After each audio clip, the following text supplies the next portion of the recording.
Hello student, welcome to college study Delhi university. So आज की video में हम पढ़ने वाले हैं cost accounting unit 4 topic process costing का पार्ट सेकंड। पार्ट 1 में मैंने आपको काफ़ी सारी चीज़ें बता दी थी और बहुत सारे न्यूमेरिकल्स भी करा दिए थे। आज के पार्ट में हम दो इंपॉर्टेंट न्यूमेरिकल करेंगे। एक न्यूमेरिकल होगा हमारा फीफो मेथड से और दूसरा न्यूमेरिकल होगा हमारा वेटेड एवरेज मेथड से। तो चलिए शुरू करते हैं। तो मैंने यहाँ पे क्वेश्चन लिया है, इसे पढ़ते हैं। The following data are available in respect of process 1 for February 2022। Process 1 के रिगार्डिंग ये हमें पूरा डेटा दे रखा है।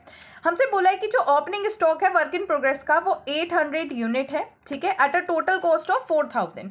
Degree of completion, opening work in progress का डिग्री ऑफ कंप्लीशन हमें यहाँ दे रखा है। उसके अलावा जो इनपुट ऑफ मटेरियल है, टोटल कॉस्ट जो आई है वो दे रखी है, डायरेक्ट वेजेस की कॉस्ट दे रखी है, प्रोडक्शन ओवरहेड दे रखा है।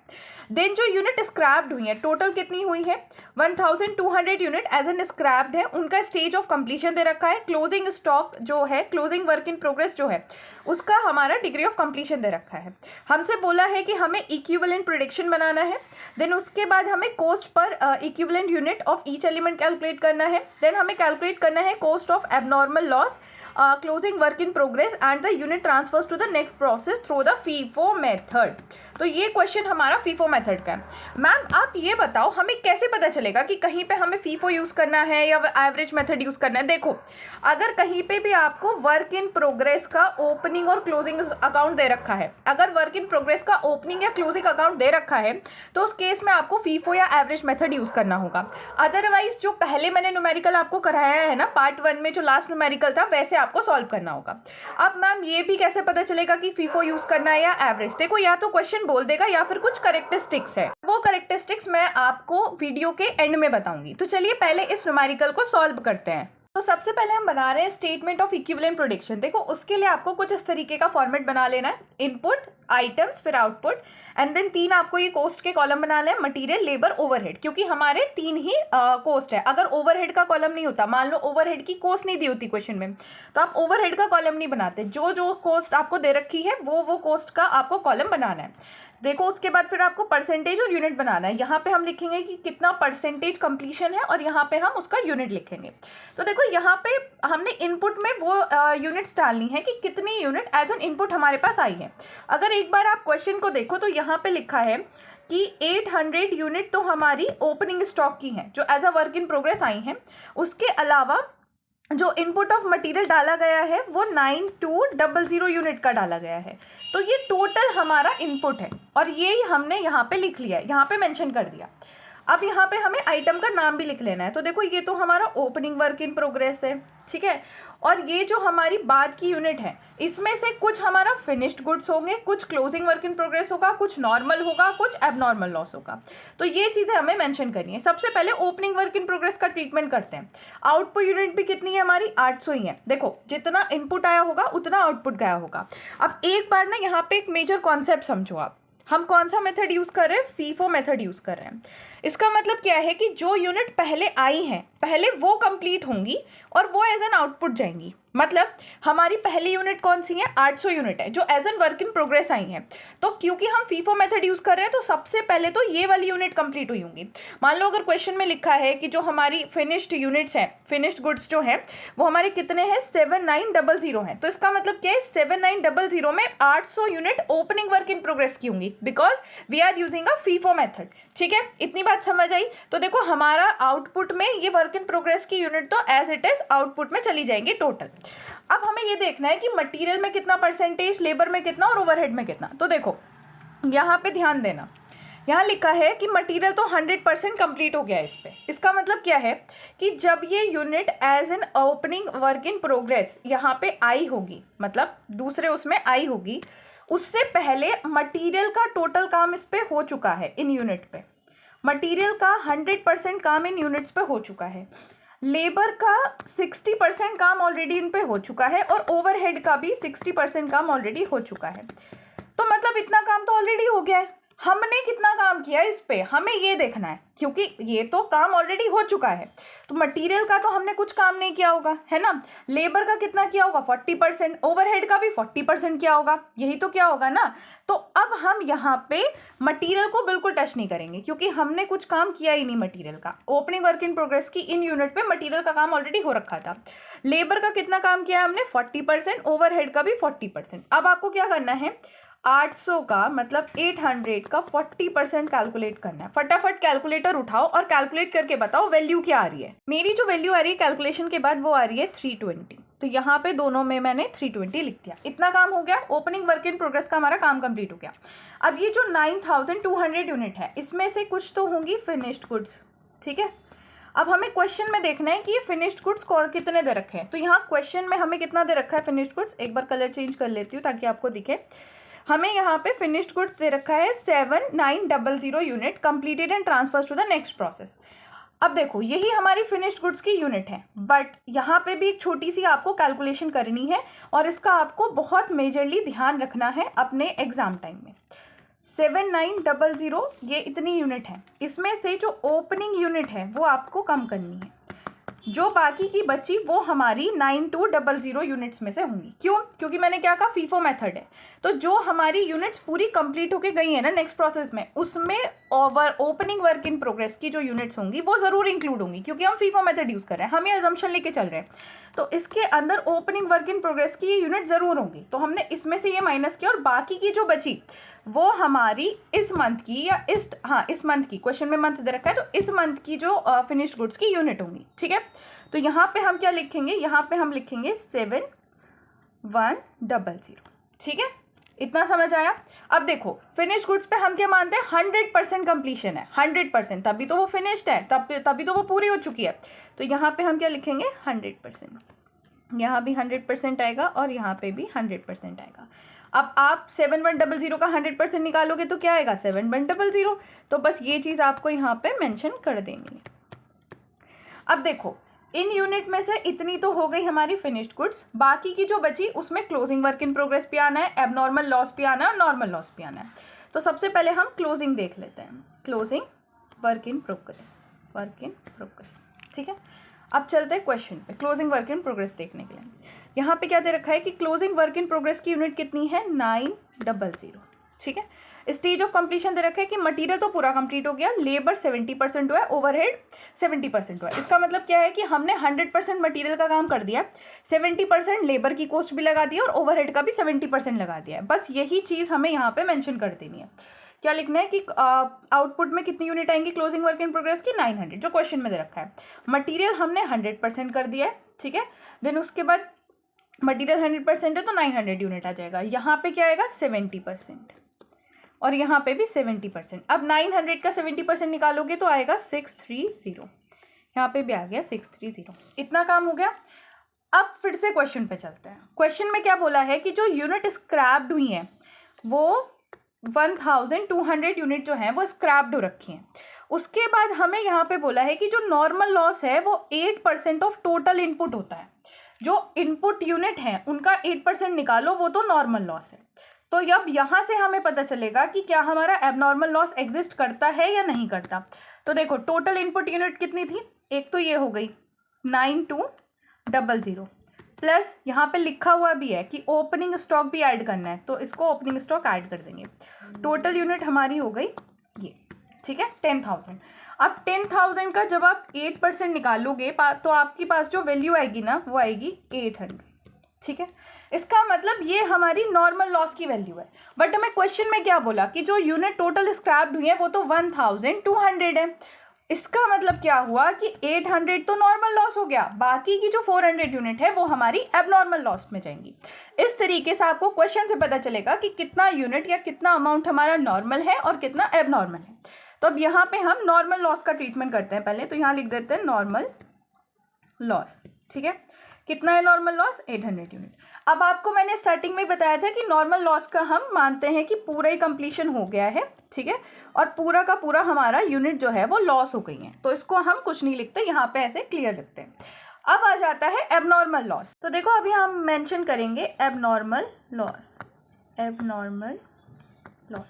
ठीक है। कितनी यूनिट है एबनॉर्मल लॉस की, हमने अभी कैलकुलेट की है, 400 यूनिट है।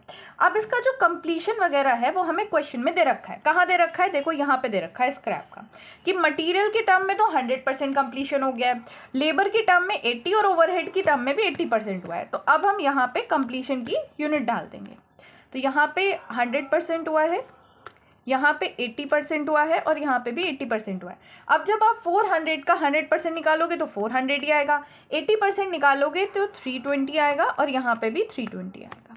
ठीक है, इतना काम होने के बाद हमें क्या करना है, हमें टोटल करना है, इनपुट का भी टोटल करना है और बाकी सारे कॉलम का भी टोटल करना है। तो इनपुट का टोटल देखो कितना आएगा, 800 प्लस 9200, तो यहाँ पे आ जाएगा हमारा 10,000। ठीक है, यहाँ पे हमें लिखना है 10,000, इतना आ गया। आउटपुट का टोटल करेंगे तो आउटपुट का भी आपका टोटल आएगा 10,000। उसके बाद आपको इन यूनिट्स का टोटल करना है, मटेरियल, लेबर और ओवरहेड, और मेन हमारा यही टोटल है, इन यूनिट्स का टोटल। तो जब आप मटेरियल वाली यूनिट्स का टोटल करोगे तो आपके पास आएगा 8,400, लेबर वाली यूनिट का आएगा 8,370, यहाँ पे आएगा 8,370। ये आपका अमाउंट आ गया और इसी के साथ हमारा स्टेटमेंट ऑफ इक्विवेलेंट प्रोडक्शन हो जाएगा कंप्लीट। अब हम चलते हैं स्टेटमेंट ऑफ कॉस्ट पे। तो देखो स्टेटमेंट ऑफ कॉस्ट में हम क्या कैलकुलेट करने की कोशिश करते हैं, हम कैलकुलेट करते हैं कॉस्ट पर इक्विवेलेंट यूनिट, ताकि हम फाइनल अपनी जो कॉस्ट है वो कैलकुलेट कर सके और प्रोसेस अकाउंट भी बना सके। तो सबसे पहले हमारी यहाँ पे कॉस्ट क्या आती है, मटेरियल, दूसरा लेबर और तीसरा ओवरहेड। तो देखो मटेरियल की पहले हमें टोटल कॉस्ट निकालनी होगी। क्वेश्चन में देखते हैं कि हमें मटेरियल की कॉस्ट क्या दे रखी है। तो देखो मटेरियल की कॉस्ट कितनी दे रखी है, ये दे रखी है 36,800। इतने का मटेरियल पूरा यूज हुआ है। तो हम यहाँ पे पहले तो मटेरियल की टोटल कॉस्ट लिख लेते हैं, दैट इज 36,800। अब देखो इसमें से जो हमारा स्क्रैप है वो भी बिका है। यहाँ पे क्वेश्चन में दे रखा है कि स्क्रैप की वैल्यू कितनी थी, 4 यूनिट, ₹4 पर यूनिट। और स्क्रैप कितना था हमारा स्क्रैप था 800 यूनिट का। अब कुछ लोग क्वेश्चन में देख के बोल रहे होंगे कि मैम स्क्रैप तो 1200 का था, लेकिन उसमें एबनॉर्मल भी तो था ना, तो एबनॉर्मल को हटा दो। ठीक है, एबनॉर्मल को हटा देना है, जो नॉर्मल जो स्क्रैप था, नॉर्मल लॉस जो था, बस उतना हमें देखना है। तो नॉर्मल लॉस कितना था हमारा 800 यूनिट का। ठीक है, इसकी मल्टीप्लाई करोगे 4 से, आंसर आएगा आपका 3200। तो ये जो नॉर्मल स्क्रैप की वैल्यू है वो हमें इस मटेरियल में से करनी है माइनस। इस स्क्रैप की वैल्यू हम कर देंगे इस मटेरियल में से माइनस। क्यों, क्योंकि इतने की हमारी मटेरियल की कॉस्ट आई थी, बट जो नॉर्मल लॉस हुआ वो इतने का हमारा बिक गया, तो हम उतनी तो कॉस्ट लिखेंगे ना जो एक्चुअल में आई है, क्योंकि जो बिका उससे भी तो हमारा पैसा आया ना। अब आप इसे ऐसे समझो कि इतने की कॉस्ट आई, इतने का आपको बेनिफिट हो गया, लॉस बिक गया तो इतने का आपको बेनिफिट हो गया। तो कॉस्ट में से बेनिफिट माइनस करके तो आप बताओगे ना कि एक्चुअल में प्रॉपर आपको कितने की कॉस्ट पड़ी है। सो सब्ट्रैक्ट करने के बाद आपके पास आंसर आएगा 33,600। ये हमारी टोटल मटेरियल की कॉस्ट होगी। नेक्स्ट आता है हमारा लेबर। मैं यहाँ कलर चेंज कर लेती हूँ। नेक्स्ट आता है हमारा लेबर। अब लेबर की कॉस्ट कितनी है वो देख लेते हैं। क्वेश्चन में कितनी कॉस्ट हमारी लेबर की दे रखी है। तो लेबर की कॉस्ट है 16,740। फटाफट ये वाली कॉस्ट हम यहाँ पे मेंशन कर देते हैं, 16,740। अब ये कॉस्ट मैंने इधर क्यों नहीं लिखी, क्योंकि कोई कैलकुलेशन की रिक्वायरमेंट नहीं थी, लेबर में से थोड़ी कुछ सब्ट्रैक्ट करना है, तो डायरेक्टली मैंने यहाँ लिख दी। इसके बाद आती है मेरी ओवरहेड की कॉस्ट। क्वेश्चन में ओवरहेड की कॉस्ट भी मेंशन है। चलिए क्वेश्चन खोलते हैं और देखते हैं ओवरहेड की कॉस्ट कितनी है। तो देखो ओवरहेड दे रखा है 8,370। फटाफट यही वाली कॉस्ट हम यहाँ पे मेंशन कर देंगे, 8,370। अब हमें यहाँ क्या लिखना है, इक्विवेलेंट प्रोडक्शन यूनिट। अभी पिछले स्टेटमेंट में जो हमने इक्विवेलेंट प्रोडक्शन यूनिट कैलकुलेट करी थी ना, वही लिखनी है। मटेरियल की कितनी आई थी, 8,400 यूनिट आई थी। लेबर और ओवरहेड की हमारी आई थी 8,370। अब कॉस्ट पर यूनिट कैसे कैलकुलेट होगी, टोटल कॉस्ट ये रही, टोटल यूनिट ये रही। टोटल कॉस्ट को टोटल यूनिट में से डिवाइड कर दो, तो आपके पास जो आंसर आएगा, यहाँ आएगा 4, यहाँ 2 और यहाँ पे 1। अगर हम इन कॉस्ट का टोटल करें तो टोटल हमारी 7 आ जाएगी। इसी के साथ हमारा स्टेटमेंट ऑफ कॉस्ट होता है कंप्लीट। अब हम चलते हैं नेक्स्ट स्टेटमेंट में, स्टेटमेंट ऑफ इवैल्यूएशन। अब देखो मैंने यहाँ पे स्टेटमेंट ऑफ इवैल्यूएशन का फॉर्मेट बना लिया है। अब मैं आपको ना एक चीज़ मेंशन कर रही हूँ, यहाँ पे ध्यान से सुनना। आपको ना बहुत कन्फ्यूजन हुआ होगा कि मैम ये फॉर्मेट पिछले वाले क्वेश्चन में जो पार्ट 1 में आपने फॉर्मेट कराया था उससे तो मैच ही नहीं कर रहा, आप हर क्वेश्चन में फॉर्मेट क्यों चेंज कर रही हो। गाइस देखो, स्टेटमेंट ऑफ इवैल्यूएशन का कोई स्ट्रिक्ट फॉर्मेट नहीं है। अगर आप यहाँ देखो तो मैंने कैलकुलेशन जिससे मैं आराम से कर सकूँ, जितने आराम से मैं कर सकूँ उस हिसाब से मैंने कॉलम बना लिए। अगर आपको लगता है कि आपको कैलकुलेशन में ये इक्विवेलेंट प्रेडिक्शन या कॉस्ट पर यूनिट या कॉस्ट की कॉलम की जरूरत नहीं है, खत्म कर दो, अपने हिसाब से बना लो। बस आपको ध्यान रखना है कि ऊपर लिखना है स्टेटमेंट ऑफ इवैल्यूएशन, यहाँ पे आइटम मेंशन करने हैं और टोटल कॉस्ट आनी चाहिए। मेन तो ये 2 कॉलम है। बाकी आपको जिस हिसाब से लगे कि आप अच्छे से कैलकुलेशन कर सकते हो, एग्जामिनर को जितने अच्छे से दिखा सकते हो, उस हिसाब से आप कॉलम ऐड और सब्ट्रैक्ट कर सकते हो। मेरे को लगा कि इस तरीके से आपको बेटर समझ आएगा, तो मैंने यहाँ पे इतने सारे कॉलम बना लिए। चिंता करने की कोई बात नहीं है, अपने हिसाब से देख लेना। तो चलो फिर शुरू करते हैं। अब देखो, स्टेटमेंट ऑफ इवैल्यूएशन में हम क्या करते हैं, टोटल कॉस्ट कैलकुलेट करते हैं डिफरेंट आइटम्स की। अब ये डिफरेंट आइटम्स क्या है, वही जो हमने पिछले स्टेटमेंट में निकाले थे, जैसे abnormal loss, closing work in progress, finished production, opening work in progress, जो हमें प्रोसेस अकाउंट बनाने के लिए चाहिए। तो सबसे पहले मैं लिख रही हूँ एबनॉर्मल लॉस। अब देखो, एबनॉर्मल लॉस में हमारे कौन कौन सी कॉस्ट आएगी, 3 कॉस्ट आएंगी। एक तो आएगी मटेरियल की कॉस्ट, एक आएगी लेबर की कॉस्ट और एक आएगी ओवरहेड की कॉस्ट, है ना। यही तो 3 कॉस्ट अब तक से चली आ रही है। अब एबनॉर्मल लॉस का जो इक्विवेलेंट प्रोडक्शन था उसके अंदर मटेरियल का इक्विवेलेंट प्रोडक्शन कितना था, 400 था, है ना। अब ये वैल्यू कहाँ से आई है, जो सबसे पहला स्टेटमेंट बनाया था स्टेटमेंट ऑफ इक्विवेलेंट प्रोडक्शन, वहाँ से मैंने ये वैल्यू उठाई है। लेबर का कितना आया था, 320 और ओवरहेड का भी 320 आया था। Then cost per unit. अब ये कॉस्ट पर यूनिट कहाँ से आया, जो हमने पहला स्टेटमेंट बनाया था स्टेटमेंट ऑफ कॉस्ट, इससे जस्ट पहले वहाँ पे हमने कॉस्ट पर यूनिट निकाली थी ना, बस वहीं से आया। 4, 2 और 1, ये हमारी वहाँ पे कॉस्ट आ रही थी। अब हमें क्या करना है, इक्विवेलेंट प्रोडक्शन की मल्टीप्लाई कर देना है कॉस्ट पर यूनिट से, हमारी यहाँ पे आ जाएगी कॉस्ट। तो आप 400 की मल्टीप्लाई जो 4 से करोगे तो आएगा 1600, 320 की मल्टीप्लाई 2 से करोगे तो 640 आएगा और 320 की मल्टीप्लाई 1 से करोगे तो 320 आएगा। अब हमें लिखनी है टोटल कॉस्ट। तो इसके लिए मैंने क्या करा है, ये तीनों कॉस्ट को आप कर दो ऐड। जब आप इन्हें ऐड कर दोगे तो आपके पास जो कॉस्ट आएगी दैट इज टोटल कॉस्ट। तो यहाँ पे 2560 हमारी आ गई है कॉस्ट। अब हमें नेक्स्ट आइटम लिखना है, नेक्स्ट वैल्यू हम निकालेंगे क्लोजिंग वर्क इन प्रोग्रेस की, ठीक है। क्लोजिंग वर्क इन प्रोग्रेस में भी हमारी 3 ही कॉस्ट आएंगी, मटेरियल, लेबर और ओवरहेड। यही तो 3 कॉस्ट आएंगी ना, मटेरियल, लेबर एंड ओवरहेड। अब इक्विवेलेंट प्रोडक्शन में यूनिट कितनी थी क्लोजिंग वर्क इन प्रोग्रेस में, मटेरियल में कितनी थी, मटेरियल की थी 900, लेबर की थी 630 और ओवरहेड की भी थी 630, ठीक है। ये हमारी यूनिट थी। अब कॉस्ट पर यूनिट तो सेम ही रहेगा। अब इसकी मल्टीप्लाई इससे करेंगे तो आ जाएगा हमारे पास 3600, 630 की मल्टीप्लाई 2 से करेंगे तो 1260 आ जाएगा और यहाँ पे 630 ही आएगा। अब जब अब इन तीनों को हम ऐड कर देंगे तो हमारे पास टोटल कॉस्ट आ जाएगी 5490।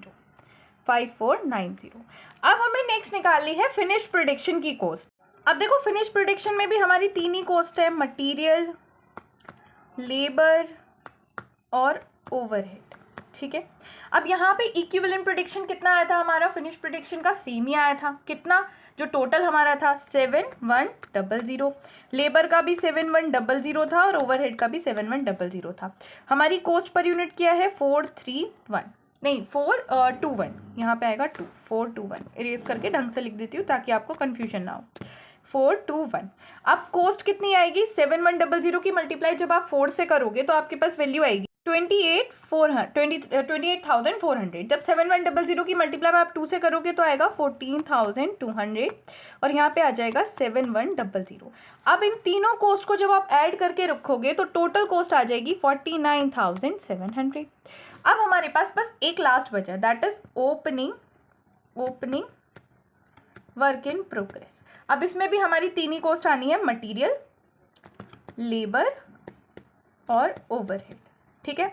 अब इक्विवेलेंट प्रोडक्शन कितनी थी, मटेरियल में मैंने कुछ नहीं लिखा था, अगर आपको याद होगा तो मटेरियल खाली छोड़ो। लेबर का कितना था 320 और ओवरहेड का भी 320 था, ठीक है। अब यहाँ पे कॉस्ट आ जाएगी 2 और 1, 421, लेकिन 4 से तो हमें कोई मतलब ही नहीं है। 320 की मल्टीप्लाई जब आप 2 से करोगे तो आएगा 640 और 1 से करोगे तो 320 आएगा। अब इन दोनों कॉस्ट को जब आप ऐड करोगे तो आपकी टोटल कॉस्ट आ जाएगी 960। इसी के साथ आपका स्टेटमेंट ऑफ इवैल्यूएशन होता है कंप्लीट। अब हमें बस लास्ट चीज़ बनानी है जो क्वेश्चन में हमें बोली गई है, हमें बस अब प्रोसेस अकाउंट बनाना है और हमारा हो जाएगा पूरा क्वेश्चन कंप्लीट। तो देखो मैंने प्रोसेस अकाउंट का फॉर्मेट बना लिया है, चलिए अभी इसे बनाते हैं, कंप्लीट करते हैं। कोई भी अगर जो अकाउंट शुरू होता है वो किससे होता है, ओपनिंग स्टॉक से, है ना। यहाँ पे हमें ओपनिंग स्टॉक नहीं है लेकिन opening stock of work in progress है। अब इसकी वैल्यू क्या डालनी है, तो देखो जो हमने कैलकुलेट करी है हमें वो वैल्यू नहीं डालनी। क्वेश्चन में हमें यहाँ डायरेक्टली दे रखा है कि ओपनिंग वर्क इन प्रोग्रेस जो स्टॉक है वो 800 यूनिट का है और टोटल कॉस्ट उसकी 4000 है। हमें यही वाली वैल्यू यहाँ मैंशन करनी है, 800 यूनिट और कॉस्ट कितनी दे रखी है, 4000।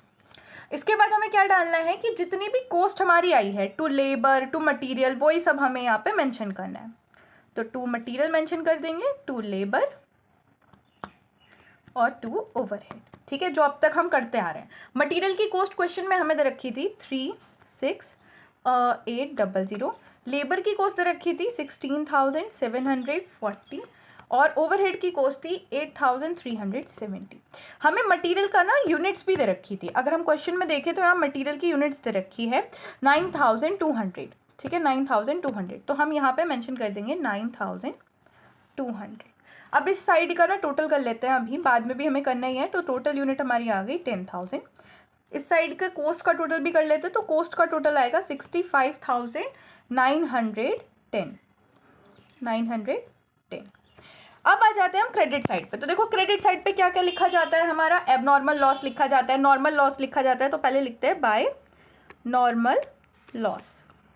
नॉर्मल लॉस की यूनिट कितनी थी, 800, ठीक है, और इसकी कॉस्ट कितनी आ गई थी हमारी, 3200। कैसे आई थी, जब हमने इसकी मल्टीप्लाई करी थी 4 से, जो कि स्क्रैप की हमें क्वेश्चन में वैल्यू दे रखी थी कि स्क्रैप कितने का बिकेगा।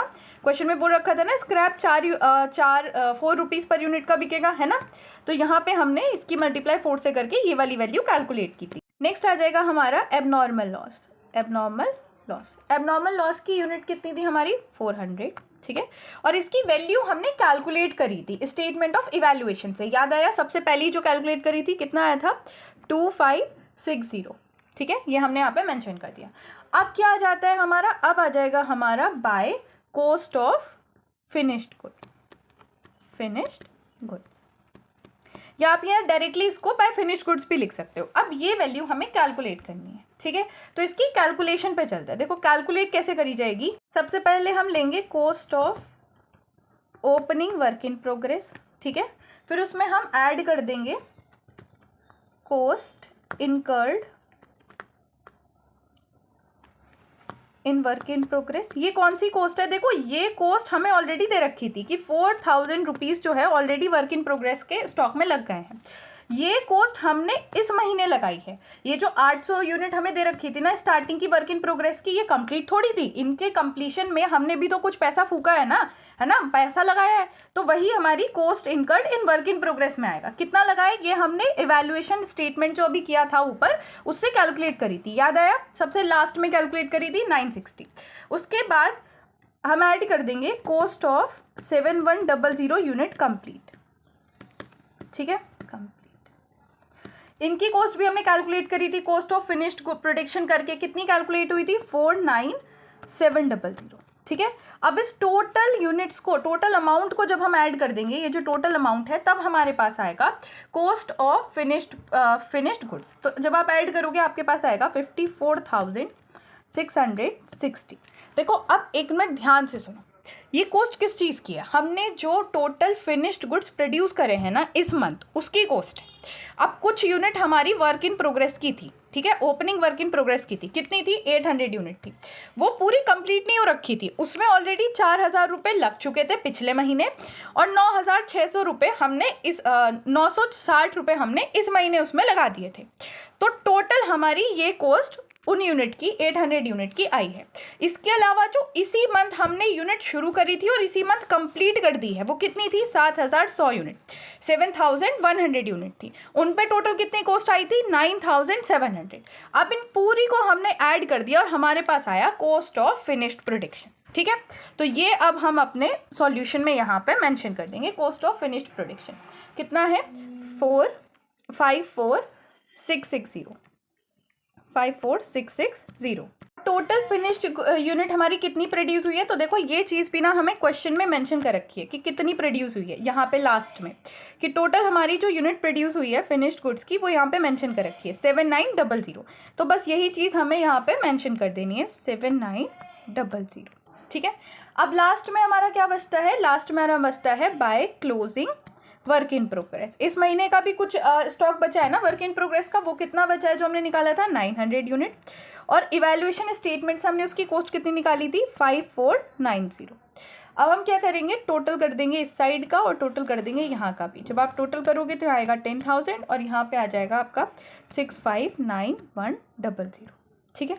आप इसे ऐसे भी कर सकते थे कि आप वो जो कैलकुलेशन मैंने अभी आपको यहाँ पे कराई है, आप इस कैलकुलेशन को ना करके यहाँ पे बैलेंसिंग अमाउंट भी निकाल सकते थे।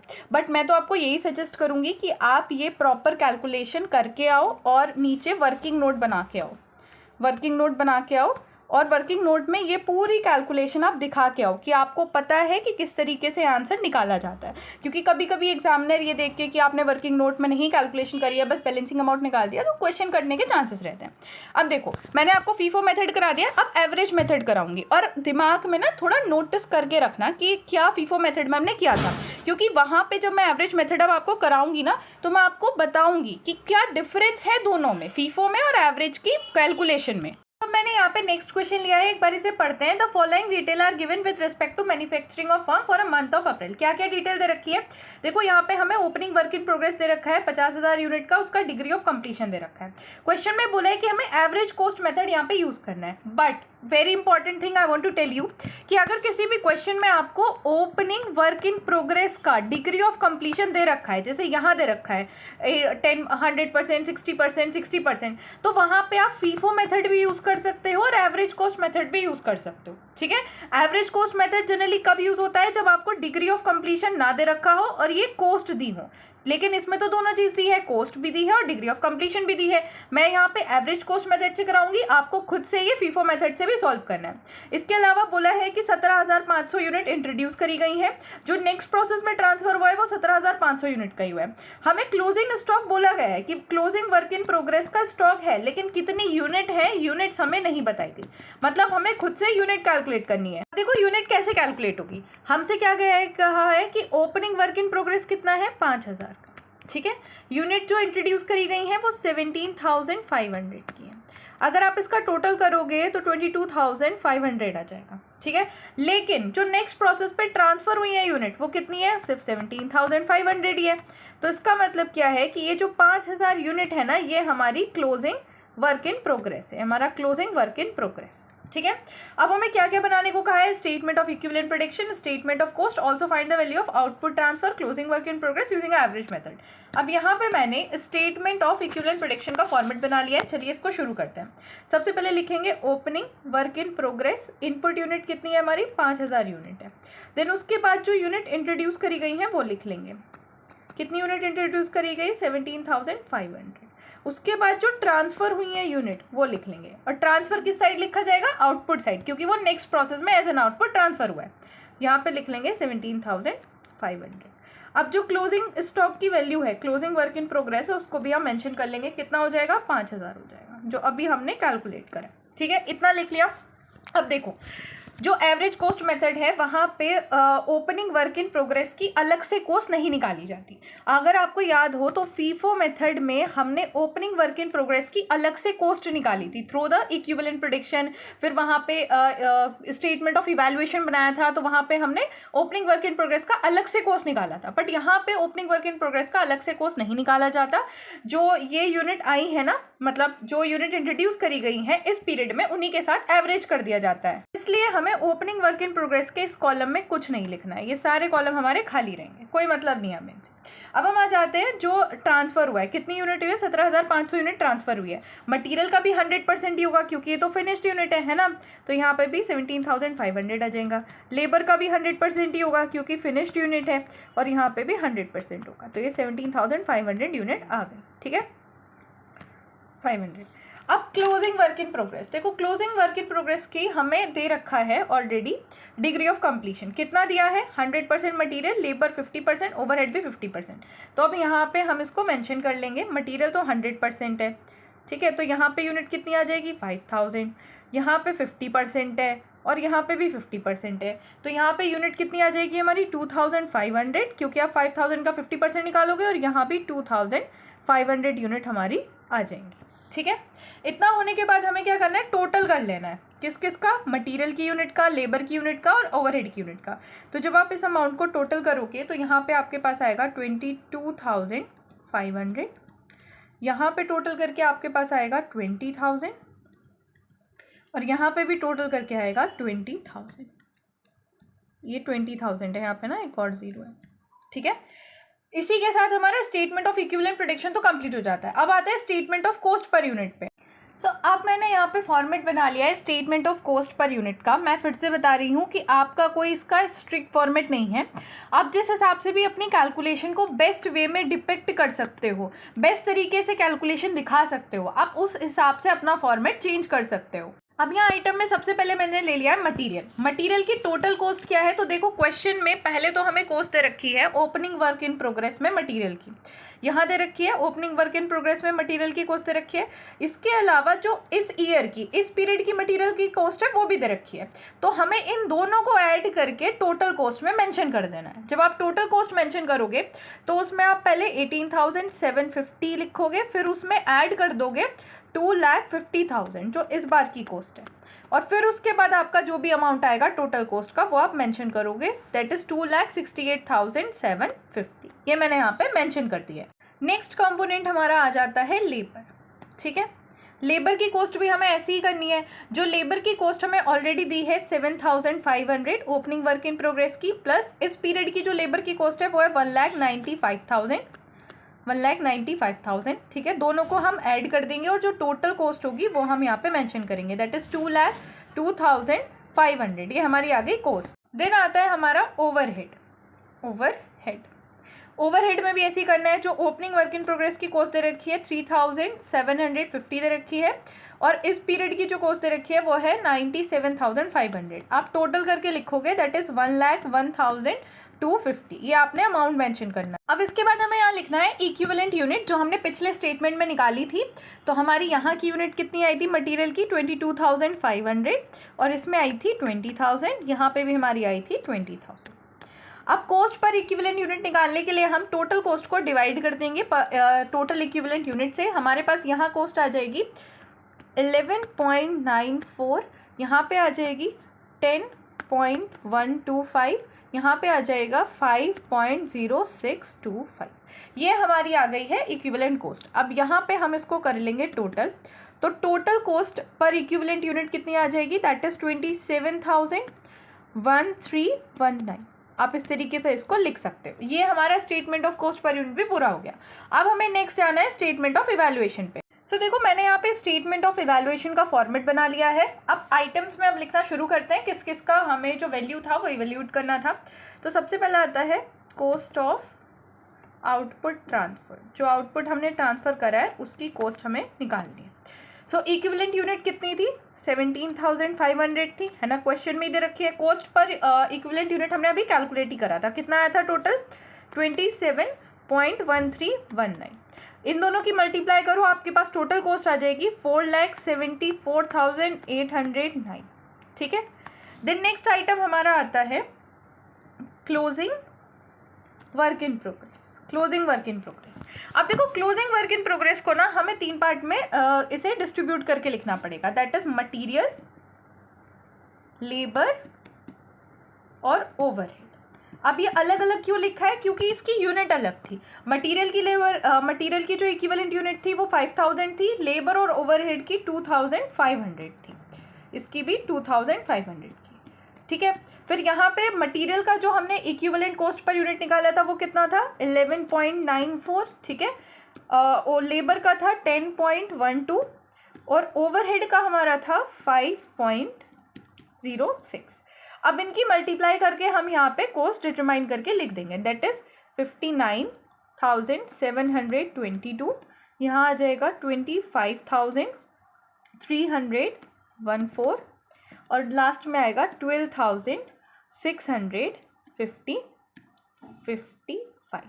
ठीक है, अब देखो आप यहाँ एक कॉलम और बना सकते थे टोटल, मतलब कैलकुलेशन के लिए। जैसे मैंने ये पूरी कैलकुलेशन करी है तो ये अलग कॉलम में हो जाती है और इसके अलावा एक एक्स्ट्रा कॉलम बनता है टोटल कॉस्ट का, जहाँ पे आप इसको टोटल करके लिखते हैं। अब मैंने आपको कैलकुलेशन तो दिखा दी है, अब आपको इन तीनों कॉस्ट को ऐड कर देना है और यहाँ पे टोटल कॉस्ट जो आएगी वो मेंशन कर देना है। तो मैं डायरेक्टली यहाँ पे अब जो टोटल कॉस्ट है वो मेंशन कर रही हूँ। तो जब आप तीनों कॉस्ट को ऐड कर दोगे आपके पास टोटल कॉस्ट आएगी 97,691, ठीक है। अब जो टोटल कॉस्ट ऑफ आउटपुट है वो डिटरमाइन करने के लिए हमें इन्हीं दोनों कॉस्ट को, इसको और इसको ऐड कर देना है, और ऐड करके कितना आएगा, दैट इज 5,72,500, ठीक है। ये हमारी कॉस्ट हो गई है, टोटल कॉस्ट जो हमारा आउटपुट आया है उसकी टोटल कॉस्ट हमने कैलकुलेट कर दी, ठीक है। अब आ जाते हैं हम लास्ट प्रोसेस अकाउंट पे। तो चलिए इसको बनाना शुरू करते हैं। सबसे पहले लिखेंगे opening work in progress. Opening work in progress की यूनिट कितनी है, 5,000। वैल्यू कितनी है, दैट इज 30,000, ठीक है। उसके बाद हमारा आ गया टू मटीरियल। मटीरियल की टोटल कॉस्ट कितनी हो गई, यूनिट इंट्रोड्यूस करिए 17,500 और टोटल कॉस्ट है 2,50,000। देन उसके बाद आ गया टू लेबर। लेबर की कितनी कॉस्ट थी, 1,95,000। नेक्स्ट आता है टू ओवरहेड, ठीक है। ओवरहेड की कॉस्ट कितनी दे रखी थी, 97,500। अब कुछ लोगों को ये कन्फ्यूजन हो सकता है कि मैम ये 30,000 कहाँ से आया, तो ये भी मैं अभी क्लियर कर देती हूँ। देखो यहाँ पे जो ये कॉस्ट दे रखी है ना, इसको ऐड करो। जब आप इसको ऐड करोगे तो आपके पास 30,000 आएगा और यही मैंने यहाँ पे मेंशन करा है, ठीक है। तो कंफ्यूज होने की बिल्कुल ज़रूरत नहीं है। देन हमें इस साइड लिखना है, क्रेडिट साइड में आ जाते हैं। तो क्रेडिट साइड हमें मेंशन करना है जो ट्रांसफ़र हुआ है नेक्स्ट प्रोसेस पे। सो ट्रांसफर्स टू नेक्स्ट प्रोसेस। आप इसे किसी भी नेम से लिख सकते हो। आप इसे टू फिनिश्ड गुड्स भी लिख सकते हो, फिनिश्ड आउटपुट भी लिख सकते हो, to transfers to next unit भी लिख सकते हो। मतलब समझ आना चाहिए कि क्या आप मेंशन करने की कोशिश कर रहे हो। तो कितनी यूनिट ट्रांसफ़र हुई है, 17,500, और इसकी वैल्यू तो अभी हमने कैलकुलेट ही करी थी स्टेटमेंट ऑफ इवैल्यूएशन में, कितनी थी, 4,74,809, ठीक है। देन आ जाता है हमारा by closing work in progress. तो क्लोजिंग वर्क इन प्रोग्रेस की यूनिट कितनी थी, 5,000, और इसकी वैल्यू कितनी थी, तो यहाँ देखो हमने कैलकुलेट की थी ना इसकी वैल्यू, यही वाली बस हम यहाँ पे मेंशन कर देंगे। तो यहाँ लिख देते हैं 97,691। फिर से लिखती हूँ यहाँ पे, सो इट्स 97,691। अब दोनों साइड का टोटल कर देते हैं। यहाँ पे आप टोटल करोगे, यूनिट का आएगा 22,500 और आ जाएगा 5,72,500। सिमिलरली यहाँ पे भी टोटल करके लिख देते हैं और आपका ये अकाउंट पूरा हो गया है कंप्लीट, ठीक है। तो यहाँ पे आपका पूरा ये अकाउंट हो गया है कंप्लीट और आपका क्वेश्चन भी इसी के साथ कंप्लीट हो गया है, क्योंकि क्वेश्चन में हमें यही सब करने के लिए कहा था जो हमने कर दिया। अब लास्ट वेरी वेरी इंपॉर्टेंट चीज़ आती है कि कैसे आप डिफरेंशिएट करो। तो देखो डिफरेंस क्या है, फीफो के अंदर हम क्या करते थे, हम ओपनिंग वर्क इन प्रोग्रेस की वैल्यू कैलकुलेट करते थे, अलग से कॉस्ट कैलकुलेट करते थे। बट यहाँ पे हमने, आप देख लो कहीं पे भी इवैल्यूएशन स्टेटमेंट में भी हमने कहीं पे ओपनिंग वर्क इन प्रोग्रेस की वैल्यू कैलकुलेट नहीं करी है। अब आप कैसे डिटरमाइन करोगे कि कौन सा मेथड लगाना है, तो ये मैं ऑलरेडी बता चुकी हूँ, फिर बता रही हूँ। अगर आपको ओपनिंग वर्क इन प्रोग्रेस का जो परसेंटेज कंप्लीशन है वो दे रखा है, जैसे इस क्वेश्चन में दे रखा है, तो आप फीफो आराम से लगा सकते हो। अगर ये दे रखी है, कॉस्ट दे रखी है, तो आप यहाँ पे एवरेज कॉस्ट मेथड लगाओगे। और अगर दोनों ही दे रखा है तो फिर तो आपकी चॉइस है। अगर क्वेश्चन में स्पेसिफिकली मेंशन नहीं करा है फिर चॉइस है, और क्वेश्चन में जैसे यहाँ पे मेंशन कर दिया तो फिर आपको वही मेथड यूज करना है। आई होप आपको ये चीज पूरी तरह समझ आ गई होगी। इसी के साथ आपका प्रोसेस कॉस्टिंग होता है complete. Thanks for watching. Video को लाइक करो, चैनल को सब्सक्राइब भी करो, वीडियो को हाइप भी करो। एंड गाइज आप हमारा टेलीग्राम चैनल ज्वाइन कर सकते हैं। टेलीग्राम चैनल का लिंक आपको डिस्क्रिप्शन बॉक्स में मिल जाएगा। So thank you.